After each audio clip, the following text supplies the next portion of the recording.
Hello and welcome to another video edition of Waiting for Next Year. This week we're going to be talking Browns with Craig Lyndall and Joe Gerberry. Craig, hello. Hi, Jeff. Thanks for having me on. I haven't been on the web video show yet, so I'm excited. I know. I should have introduced you as like King of Pods or something. You are the normal podcast master, podcaster for Waiting for Next Year. So I appreciate you coming down to the YouTube channel. Podmaster. I see. Is that like you like a license plate, like PODMSTR? Oh man, do I hate a vanity license plate? I'm totally gonna get you one now. Joe's no stranger to the show. Joe, say hello. Hello, everyone. Glad to be back. Happy it's Browns football time. Yes, for sure. So, we just went through the first crazy cut down. First time we've kind of done this all in one day to get down to 53. So, Joe, I'm going to start with you. Were there any surprise cuts or any surprise additions? Any guys that maybe were surprised that lasted on the roster for you after the final cut? We've had a couple days now, but the cuts of Joe Hayden before Saturday's cut day was somewhat a surprise. Also, John Greco being cut. A lot of the offensive linemen have come out and said that he was a mentor. He was a guy that they really wanted to see stay around, but with just the salary and things and the crunch, they wanted to go with Spencer Drango, which can't, in the middle of a rebuild, really makes sense to want to keep that guy around since you invested some picks into him and some time. He could be a good backup guard, which is all Greco was going to end up being anyway. So, Craig, what about you? Anything about the roster that maybe you weren't expecting? Yeah, I guess the biggest surprise for me is probably also Joe Hayden. Unlike all the other cuts, I think this one is showing the front office to kind of really think that they're maybe smarter than they are. I wrote about it at Waiting for Next Year. The idea is that, this team has seemed to really struggle with their process in handling these veteran players. Whether we're talking about free agents or even this Joe Hayden scenario, the idea that they'd cut a guy who they wanted to take less money and then watch him go to their arch rival who thought he was worth X number of dollars to play against them twice a year. That just doesn't make sense to me, and especially a team that's so far under the cap.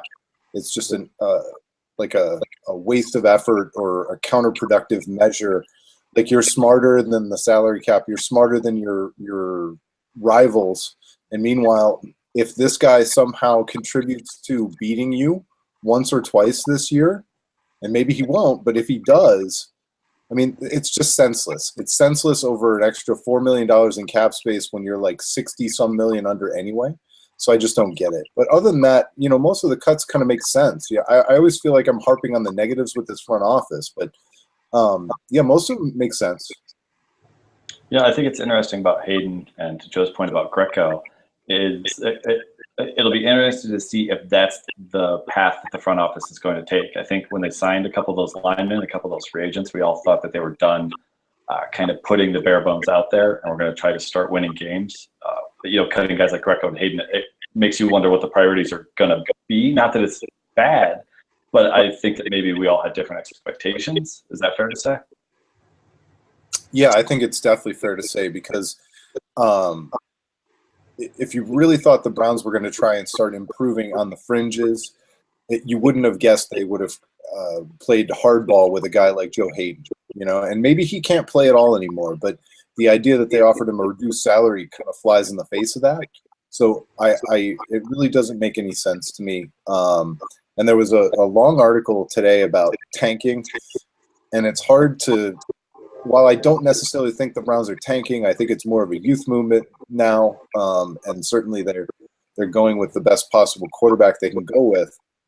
It's hard to argue against anybody who says they're tanking, because cutting a guy like Joe Hayden, it's just one guy, I know, and I don't want to overstate it, but it doesn't feel like trying to win at all costs or even within reason. Okay, so looking forward to week one, it's never fun for a young team, even a team that's had such a good offseason, to start, playing against their rivals, and the rivals who are pretty established and, have kind of owned the division for quite a while. So I'll start over here with you, Joe. What do you expect to see week one against Pittsburgh? I definitely think you'll see a little bit more fight than last year, especially on the defensive side of the ball. I've been talking about it with pretty much anybody that I possibly can, that Greg Williams is probably one of the best offseason signings, other than the offensive guys. The Greg Williams is going to do so much better for this defense than some of the other players. And obviously, of course, Myles Garrett will be definitely putting in some work, and but I definitely think you'll see a little bit more right out of this team than the team last year, team in the past, and we'll definitely see another hard fought game, which in the past couple of years seen so much. Greg, what about you? You're staring down your bitter rivals week one. What do you want to see here? And do you have any predictions for this game? I mean, obviously, I'm just going to skip the part of what I want to see, because I think what we're going to see is a gut punch. I think that the Browns are going to start fast. I think the defense is going to play well. I think they're going to attack, and I think they might even be really competitive in the first half. And then once the adjustments take place, the experience of the Steelers and the inexperience of the Browns, as exciting as some of these young defensive players are, the adjustments after halftime are going to crush the Browns, and they're going to lose late. And that's going to be, I think, that'll probably be that this team's MO, at least for the first part of the season. And that's what I'll be looking to see that they can improve upon over the course of the first half of the season and into the final 4 or 5 weeks. A young team just is not going to know how to finish it all. So, staying with you, Craig, it is a young team. It's hard to know. To your point, the first half of the year is probably going to be a lot harder than the second half of the year. What, can you give us kind of a win total prediction? It can be a range. I'm not holding anybody to anything here, so that we can all retweet it after week 16 and rub each other's noses in or anything. What do you want to see? What would be a success? What would be a failure for you? And kind of what range are you expecting to see? So I think a successful season would be anywhere around 6 wins. I think that would show that the Browns can win the minimum that they're supposed to win, and then also a couple extras. I think I will measure success a lot based on what they do in the division. If I said earlier on another podcast, if they lose to the Jets, it doesn't matter to me if they beat the Ravens once or they beat the Steelers once or beat one of each. So it's just, I don't know exactly what a good season is going to look like, but I think 6 wins would probably surprise me in a good way. But I think there's a scenario where they win only 2 or 3, and based on the way it looks, I kind of will also think it's successful if the defense gets better, if Peppers and Garrett and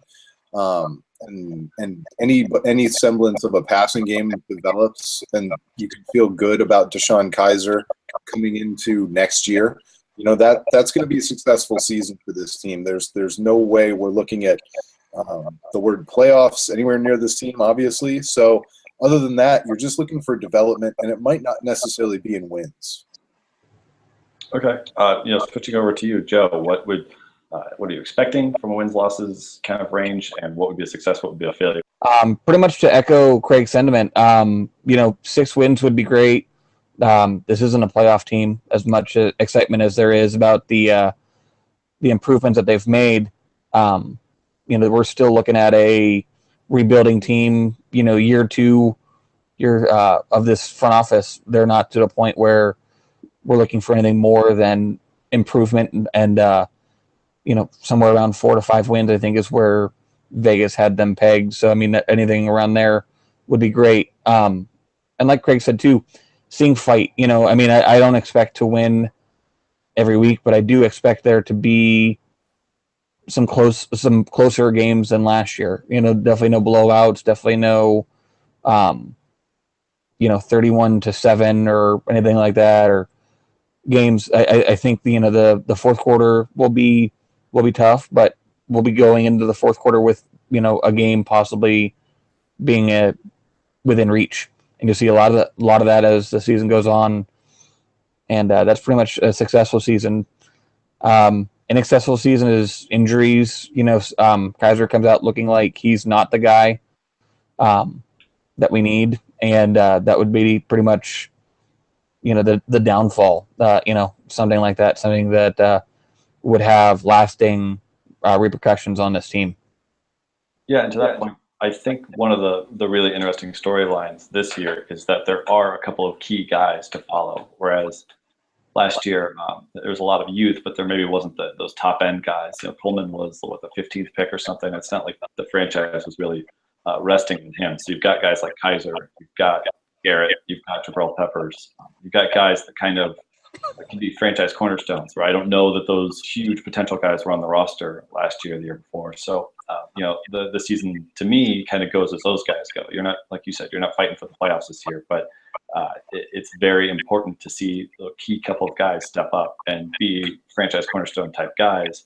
You've got the depth kind of coming in around it, but without those guys, that doesn't matter quite as much. So it's going to be interesting. It's going to be a lot more fun, I think, this season than last season, because you do have those guys to watch and to really key in on and to get excited about. So Craig, Joe, thank you guys both so much for joining. Football's almost here, guys. It's pretty exciting. So thank you guys both so much for joining. This has been Waiting for Next Year videos. Come join us. I think last month we had 20 pieces of content or something posted on the YouTube channel. So, Craig's constantly putting out the podcast. I'm trying to crank out as many videos as we can. We're trying to get as much content here. Always visit the site, waitingfornextyear.com. There's always tons of great stuff there. Like, comment, subscribe, come back, join us as much as you can. We appreciate it. Until next time. Thanks. Bye.